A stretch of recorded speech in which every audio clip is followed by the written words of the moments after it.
bergabung di Ikatan Konik. Coba baca brother. Selamat. Ikatan Keluarga Katolik, obrolan inspiratif dan kreatif. asik. Bahasa Inggris. Oke. Di sini bersama saya Sekar sebagai host dari Ikatan Konik sendiri dan juga bintang tamu kita nih. Perkenalkan diri silakan. Monggo. Salve Oke. teman-teman semuanya, nama saya yang lengkap atau apa nih? Boleh lengkap. Lengkap. Lengkapnya Hendrik West Cangestu William Guru. Biasanya dipanggil apa? Sekar? Prater. Prater siapa ya? Prater ya, biasa dipanggil Prater, William atau Ceng. Itu biasanya. Ceng. Enaknya panggil apa nih? Terserah. Terserah Ceng aja ya. Atur aja. Oke. Siap. Selamat malam Saudara Ceng. Selamat malam, Sekar. Oke, di sini kita akan membahas suatu hal yang rumusan masalah hari ini ya. Rumusan masalah hari ini tuh lumayan berat tapi nggak berat-berat juga. Hari ini masalah ada. Ada masalah. Kemarin ada juga. Oke. Tapi ini masalahnya general nih. Oh, ini real. Real, general juga nih. Umum ya. Umum. Bisa dirasakan, dialami oleh Oleh siapa saja. siapa saja. Oke. Siapa saja. Apa tuh? Oke. Ini Brother. Kita tuh kan sebenarnya kalau gereja Katolik tuh mengetahui dan meyakini kalau kita tuh semua terpanggil ya. Ya, Terpanggil.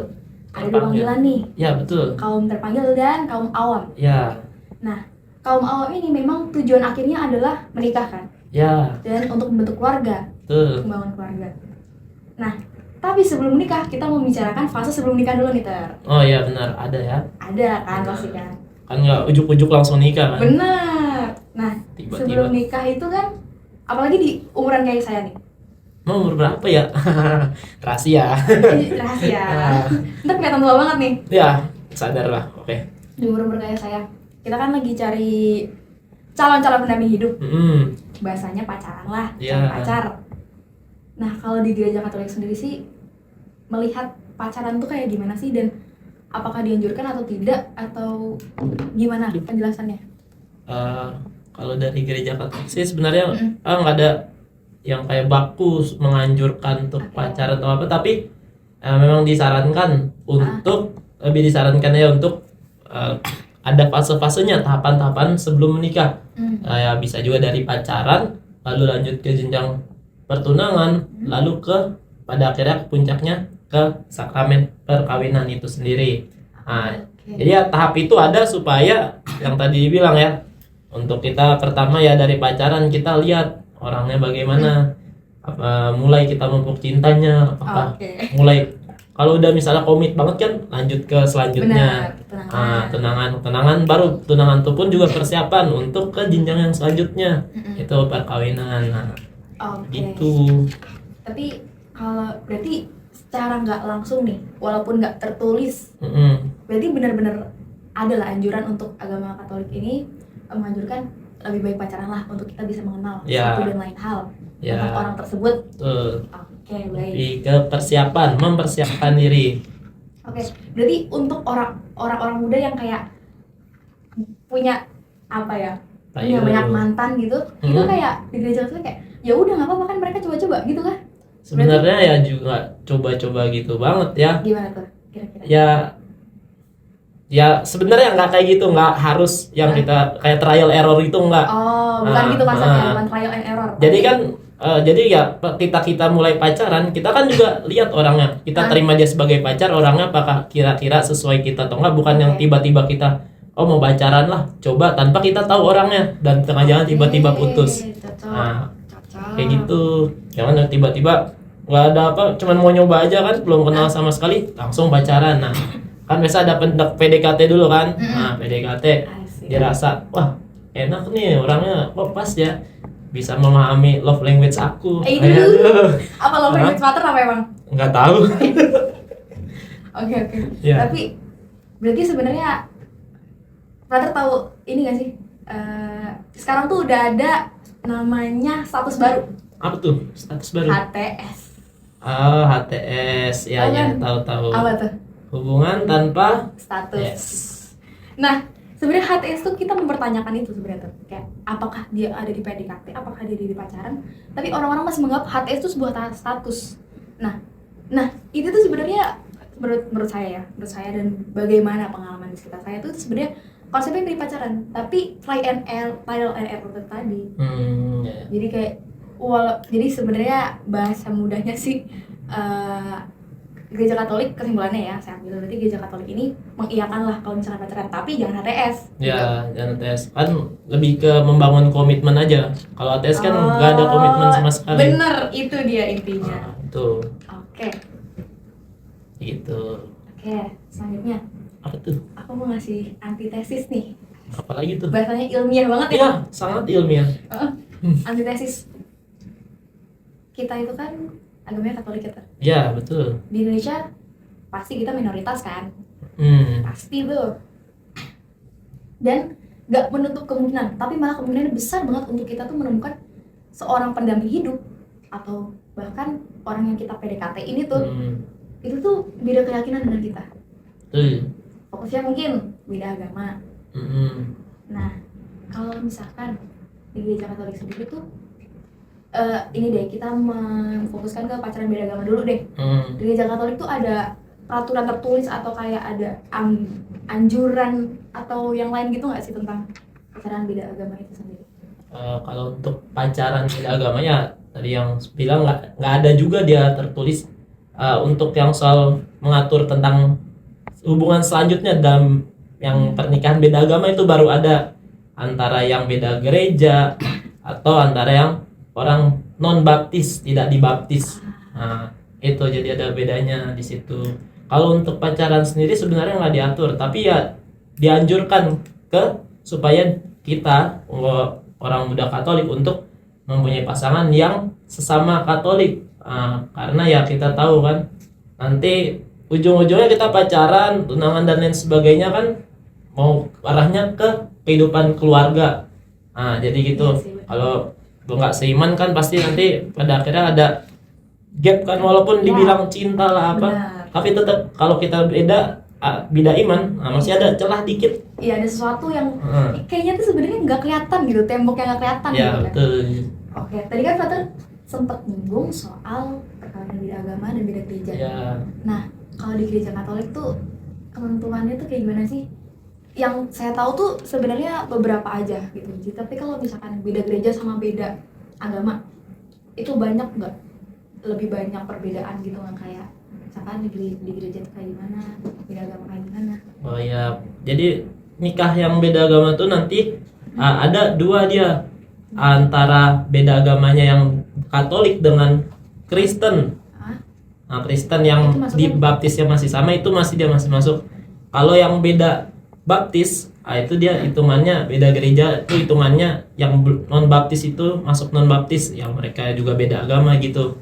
Jadi yang non baptis terutama yang beda iman seperti kayak itu, dia lebih rumit nanti karena harus memperoleh yang namanya dispensasi gitu dari uskup begitu.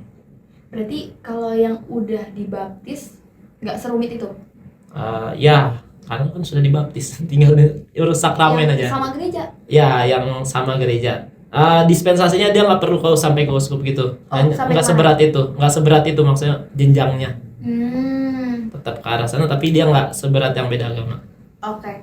Berarti kalau yang beda agama ada dispensasi nih? Ya. Ada syarat dan ketentuannya juga nggak? Syarat dan ketentuannya sebenarnya ada ya, mudah, tapi dia ada 3 syaratnya. Untuk yang ini yang soal yang melanjutkan ya, tapi dianjurkan ya. Ini ya lebih ke yang dianjurkan jangan teman-teman. Sesama aja yang seiman. Oke. Nah, syaratnya tuh ada 3. Yang pertama dari syaratnya ditujukan kepada yang Katolik. Nah, diingatkan kepada dia bahwa dia harus memegang teguh iman dan kepercayaannya, iman Katoliknya, untuk tetap setia, tidak lari atau tidak yang meninggalkan imannya karena mungkin nanti ada 1-2 paksaan dari suaminya dan lain sebagainya. Nah, dia diminta untuk bersumpah untuk tetap berpegang teguh dan setia pada imannya. Itu yang pertama.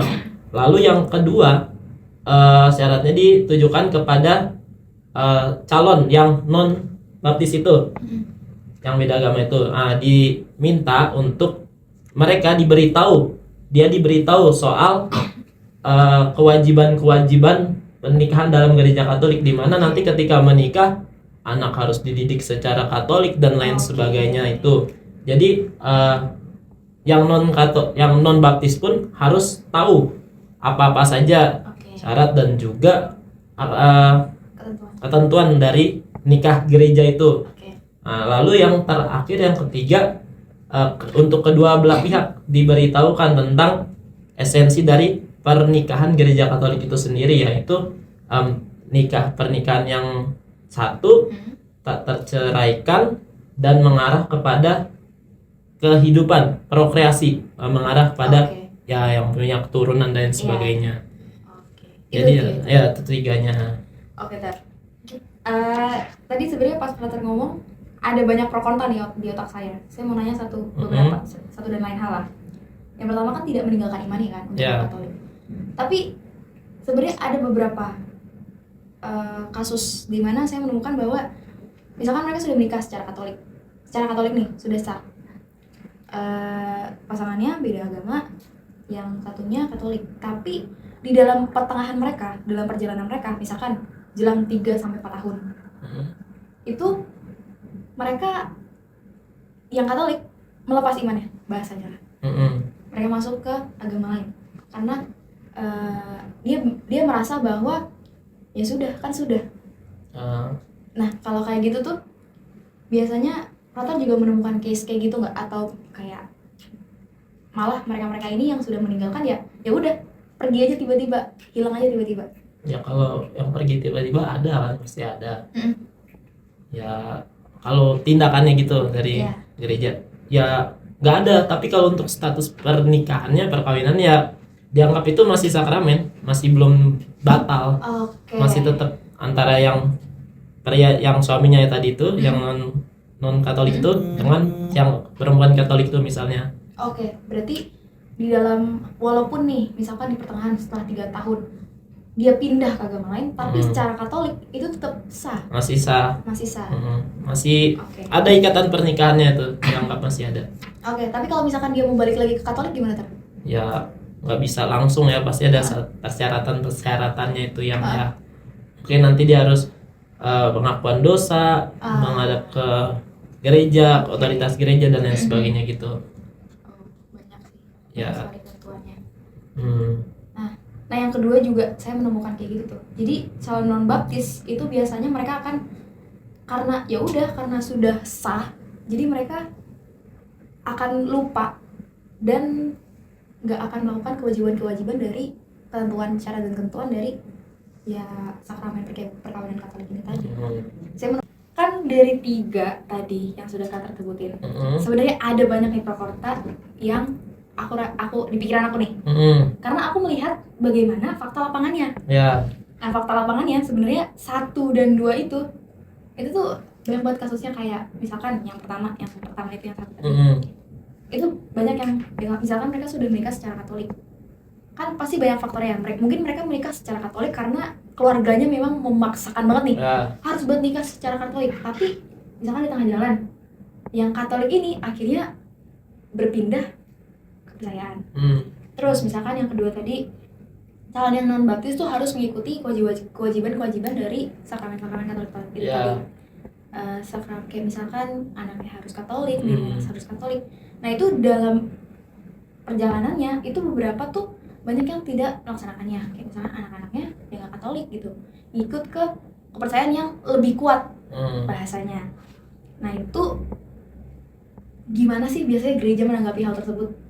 Ya gimana ya, lebih ke beban moralnya ke mereka ya, yang punya tanggung jawab, yang ya pertama ke orang tua yang Katolik yang udah janji, ya yang punya kewajiban, dan juga ke calon pasangannya tadi yang sudah diberitahu ya apa-apa saja syaratnya itu. Nah, jadi ya untuk tindakannya gereja pun nggak bisa masuk ke situ untuk digugat lah, apa nggak bisa. Ya akhirnya ya biar begitu aja. Mungkin nanti ada pendampingan dari gereja, paling cuma bisa sampai gitu.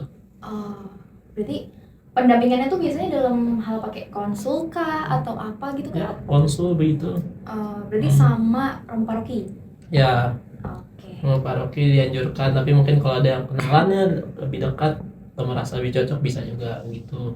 Oke.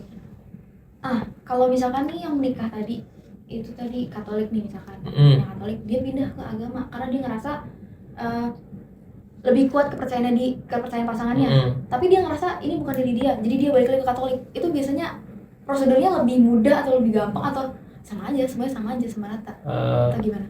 Dia ada yang namanya penerimaan kembali gitu prosedurnya, tapi dia tetap harus melalui beberapa tahap juga gitu, seperti itu. Berarti sebenarnya tuh nggak sesusah kalau misalkan katekumen. Ya mungkin nggak selama itu ya, karena kan dia sebelumnya sudah dibaptis, tapi ini dia kayak penerimaan kembali. Oke. Nggak dibaptis ulang karena baptis sekali seumur hidup. Itu tanda meterai yang selama-lamanya. Jadi kita kecil dibaptis sampai mati pun dibaptis walaupun kita pindah dan lain sebagainya. Oke, paham. Gitu. Kan sebenarnya ya, Dokter, kalau misalkan dari fakta lapangannya pun saya pun menyadari ya, kalau misalkan pacaran atau sesuatu yang berhubungannya itu dengan beda agama, mereka memang punya gap, memang punya spasi, ada tembok tuh yang nggak kelihatan tuh kayak memisahkan gitu. Nah, misalkan selama mereka pacaran, mereka PDKT, sampai mereka tunangan, mereka tuh ngerasa klop banget nih sama dia, aduh gitu kan. Tapi pas udah nikah ternyata nggak cocok nih. Nah, perceraian di dalam Katolik itu kan nggak boleh nih. Nggak boleh. Nggak boleh kan? Bener berarti kan Ya, nggak boleh. Oke, nggak boleh. Tapi kalau misalkan perceraian yang sama imannya, sama yang beda agamanya, itu sama nggak? Tetap nggak boleh. Tetap nggak boleh. Tapi ada pembatalan janji nikah kan? Ya, dia namanya anulasi ini berlaku buat yang seiman maupun yang tadi yang Sekar bilang ya, yang beda iman. Dua-duanya berlaku. Itu namanya anulasi atau pembatalan perkawinan. Jadi dianggap perkawinan itu tidak ada, gitu. Dianggapnya tidak ada. Ya, tidak pernah menikah. Ya, gitu. Udah nggak ada lagi itu. Oke. Itu kita main sekarang ke perceraian ya. Itu berarti prosedur dan stepnya itu kan sama kan? Sama untuk urusannya sama dari antara yang mereka yang saling menerimakan sakramen Katolik sama yang menikah secara Katolik. Ya, sama. Prosedurnya sama dan rumit. Boleh ceritain nggak rumitnya gimana dan prosedurnya gimana? Karena untuk hal itu sendiri dari segi waktu pun nggak secepat kita urus KTP, nggak secepat kita urus paspor dan lainnya ya. Itu bisa bertahun-tahun bahkan. Tergantung nanti dilihat, tapi juga diselidiki. Nggak bisa langsung misalnya karena berkelahi terus di dalam rumah tangga, marah-marah terus minta cerai, itu nggak bisa. Tapi nanti akan diselidiki oleh otoritas gereja, oleh para romo-romo yang ditugaskan. Dia akan melihat apakah ini masuk kriterianya atau enggak. Ini kalau dijabarin proses proseduralnya itu sangat panjang, makanya tadi dibilang bisa bertahun-tahun, karena ya dokumen-dokumennya, karena kita tahu sendiri kan dokumen kita tuh sangat tertata, dari baptis sampai pernikahan tuh sangat tertata, jadi ya harus diurus segala sesuatunya. Jadi sangat ya bisa dibilang cukup panjang untuk prosedurnya hal itu, dan ketat. Jadi nggak bisa semena-mena karena hal sepele mau minta cerai, itu nggak bisa. Oke. Tapi kalau misalkan kayak gitu tuh, biasanya tuh kan sudah tertera nih di dalam gereja, ya kamu nikah. Terus kalau perjanjian, kalau pembatalan, berarti naiknya tuh berarti naik sampai kemana nih? Kan biasanya kayak pastor, romo paroki, ke uskup aja. Nah, nanti bisa juga sampai ke Vatikan Roma sana. Tuh bisa kalau naik banding beberapa kali, tapi ya itu ada prosedurnya dan cukup ribet makanya. Ribet banget ya. Jadi dianjurkan tetap bertahan pada hubungannya yang sudah dibangun. Oke. Tapi brother, bahas sedikit. Kemarin itu ada yang lagi rame. Frater ngikutin ini nggak, sosmed nggak? Ya. Tahu Broken Sting nggak? Tahu. Nah, si Aurel itu kan. Betul banget. Ya. Betul banget. Brother mengikuti nggak, kayak misalkan permasalahannya itu apa? Kayak ya permasalahannya dia. bukan. disesuaikan dengan konsep kita hari ini dan konteks kita hari ini. Oh. Jadi kalau yang saya baca, kebetulan saya baca 2 malam selesai. Karena memang menarik ya. Menarik. Seru. Dan menurut saya tuh banyak hal yang bisa dipelajari tuh. Contoh yang kamu tangkap dari situ apa? Aduh. Contohnya? Yang kamu dapat persoalannya tuh yang merembet ke sini, yang sama kayak topik kita, persoalannya yang kamu lihat apa di situ? Nah, persoalannya tuh. Ini saya kurang paham ya. Permasalahannya di mana, tapi ada beberapa akun media sosial memang meneliti permasalahannya. Apalagi kita coba bahas tentang Bobby. Nah, rata tahu Bobby siapa? Karakter utamanya. Ya. Karakter utamanya. Karakter jahat utamanya lah. Ya benar. Dia nah, si Bobby ini Katolik. Betul. Ya kan? Katolik dan mereka menikah secara Katolik. Betul. Dan sudah ada dokumennya secara sah. Tapi itulah kejanggalannya. Nah, dia kalau nggak salah dia juga pernah nikah sebelumnya kan? Sebelum si Bobby itu sebelum pernah sama Aureli. Pernah nggak ya? Seingat saya sih belum. Belum ya? Seingat saya belum situ. Tapi kan terus pelaksanaan pernikahannya kalau dilihat juga kan terkesannya memaksa kan.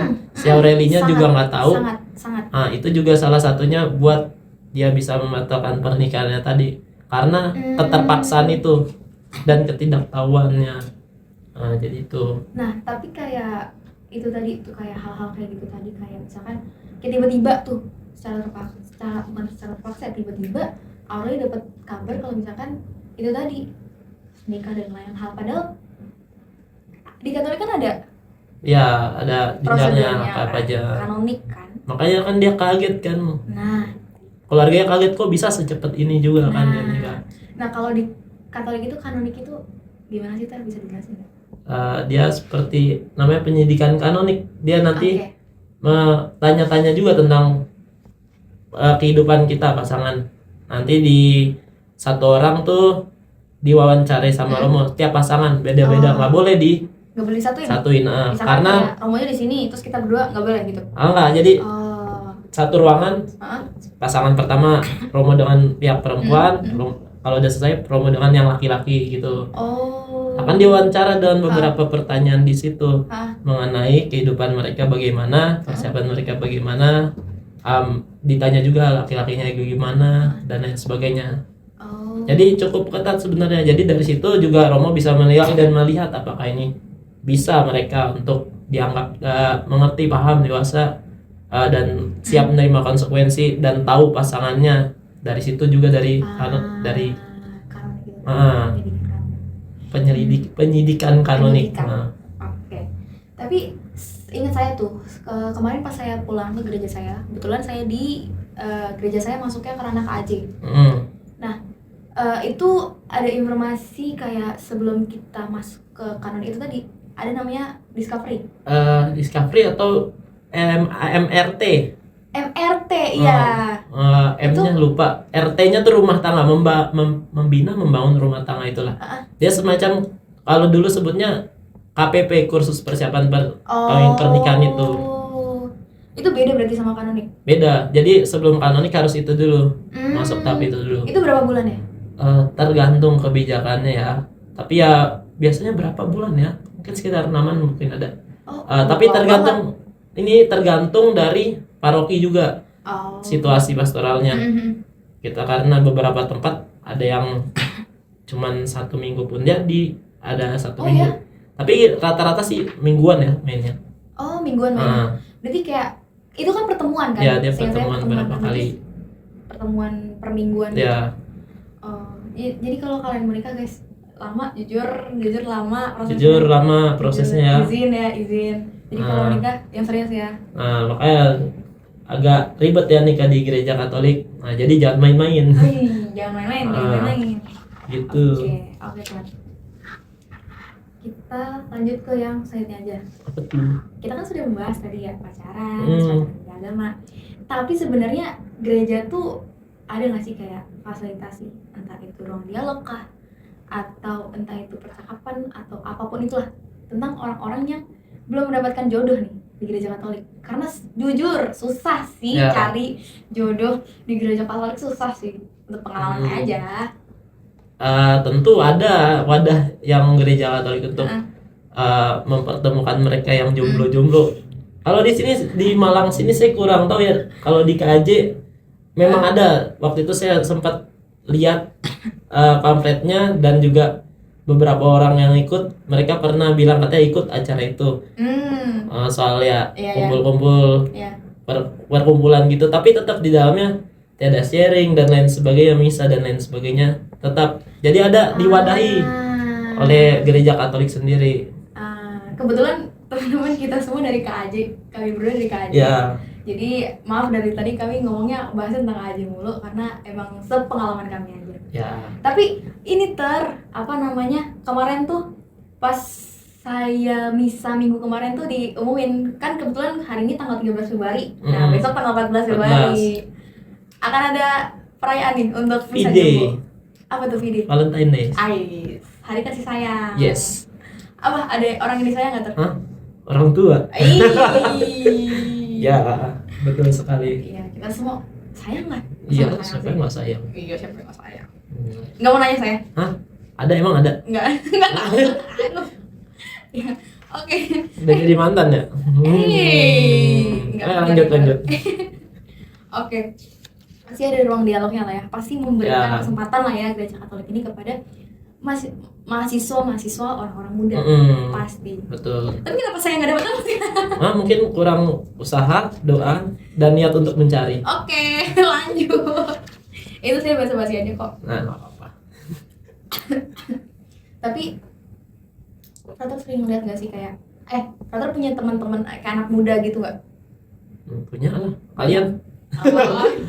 Ya sih. Lumayan, banyak lah. Sering ini nggak dikasih spill gitu kayak, aduh susah banget nih nyari pacar Katolik gitu. Ya, beberapa ada yang begitu juga. Terus pada akhirnya ya kalian tau lah, bukannya cari yang di wadah yang tadi dibilang itu, akhirnya lari ke mana? Dating apps. Gitu. Itu sumpah, jujur itu satu hal yang banyak ditemukan gitu. Betul. Tapi saya enggak. Ya udah. Basa-basi aja. Dating apps. Tapi abis itu kalau dating apps itu gimana? Kalau menurut Frater? Ya nggak salah sih sebenarnya. Ya kan, ya maksudnya membantu juga kan, membantu kita mencari. Kalau ya udah nggak hopeless, yang sekitaran kita, circle kita nggak dapat, mungkin kan ya coba cari cara lain kan, ya mungkin bisa lihat dating apps itu. Tapi yang kita sendiri tahu konsekuensinya apa aja kan, kita tahu bagaimana. Dia bisa scam kah, atau orang kayak gimana kah, red flag kah, green flag kah, terserah kan. Banyak pro consnya. Itu dia. Iya benar. Tapi beberapa works sih. Beberapa works. Nah oke. Langsung apa nih? Gimana ya kita menyimpulkan dari percakapan kita hari ini? Ya gimana moderator?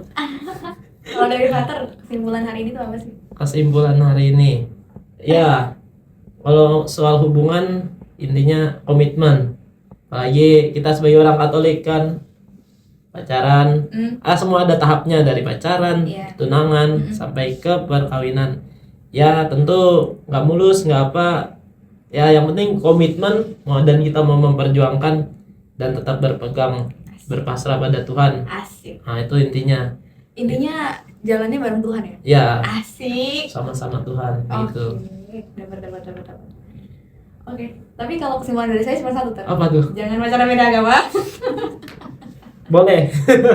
Enggak. Bercanda. Kesimpulan saya, kalau dari saya, dari sudut pandang saya, jangan main-main lah masalah hati. Ini pengalaman hidup kayaknya ya. Enggak, bercanda aja kok. Tersakiti. Enggak serius. Enggak serius ya. Serius Enggak boleh gitu. Ya. Itu mungkin dari saya. Dari Frater ada tambahan enggak? Cukup itu aja. Untuk orang-orang muda Katolik. Tetap semangat. Jangan lupa ke gereja ya. Benar. Pokoknya kuatin di Tuhan ya. Betul. Benar. Doa novena 3 kali Salam Maria cocok nggak? Cocok. Oke. Yang penting tekun setia. Oke, kita usahakan. Saya lagi kok. Usahakan ya. Iya, lagi usahakan. Kalau ada mau ya baru doa ya. Nggak apa-apa. Orang muda, teman-teman. Biasa orang muda. Nggak apa-apa. Yang penting ingat Tuhan. Enggak, itu sebenarnya saya nggak salah gitu. Pas kok itu. Oh iya, sumpah. Yang penting ingat Tuhan dah. Oke. Oke. Oke, jadi gimana? Teman-teman, terima kasih sudah bergabung di Ikonik. Ikonik apa? Ikonik adalah apa sih? Ikatan Keluarga Katolik, obrolan inspiratif Dan kreatif. Asik. Terima kasih kepada teman-teman di belakang layar. Belakang Di sini layar. ada Sarah, Mbak Tanti, Atan, dan juga Benny.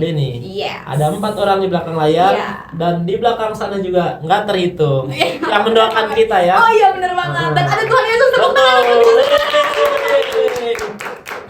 Oke, kita tutup obrolan kita hari ini dengan berkat Tuhan. Enggak dong. Itu Oke, nggak terima bisa. kasih semuanya. Sampai jumpa. Say goodbye. Bye bye.